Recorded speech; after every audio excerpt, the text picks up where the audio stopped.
Saya ada seorang anak autism. Saya kena ambil masa lunch hour saya dekat almost 2 hours. Benda tu jadi isu. Pihak atasan dah alert benda ni, sama ada awak berhenti ataupun awak berhenti.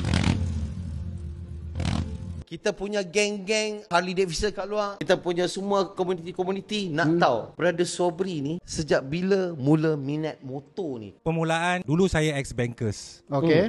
Bekerja sebagai seorang bank officer di RRG Bank. Kalau saya nak bercerita ni, boleh menitis saya mata kan. Saya ada seorang anak autism. Hidup saya tu, dia orang kata apa, cabaran. Ada cabaran hantar anak sekolah. Kita dalam keadaan dalam keluarga yang susah. Saya datang merantau daripada Johor Bahru, datang merantau ke KL dengan tak ada apa-apa, orang kata apa, bekalan, berbekal duit 100, datang ke Kuala Lumpur. Macam-macam kerja lah masa tu kita buat. Anak saya ni, saya ada seorang anak yang sulung autism. Masa untuk saya bekerja tu, saya kena ambil untuk hantar dia sekolah, ambil bawa balik, bagi makan. So kita bekerja dengan bank, kita ada office. Dia makan pun kena suap apa semua. Tak, dia boleh makan sendiri. Tapi ialah, dia dulu dia tak suka dengan stranger. Dia takut dengan orang luar. Saya lah ambil dia balik sekolah. Saya kena bagi makan dulu. Lepas tu saya bekerja masa tu di PJ. Saya kena ambil masa lunch hour saya dekat almost 2 hours. Benda tu jadi isu di tempat kerja. Bos saya beritahu, dia kata Sob, pihak atasan dah alert benda ni, sama ada awak berhenti ataupun awak berhenti. Saya cuba, orang kata apa, ambil keputusan untuk berhenti kerja. Jadi masa tu saya bekerja sebagai seorang salesman. Beli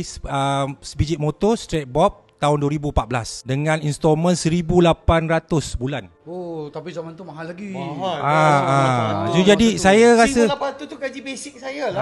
Oh, betul. Kalau tak, masa saya kerja kat Okey. maksudnya kalau saya bayar gaji basic saya tak nak gaji dah untuk motor tu. Okay, so jadi saya beritahu saya dengan, yelah, kadang-kadang kita dengan kenderaan kita ada satu, kita selalu kena ada insting nak bertanya kan.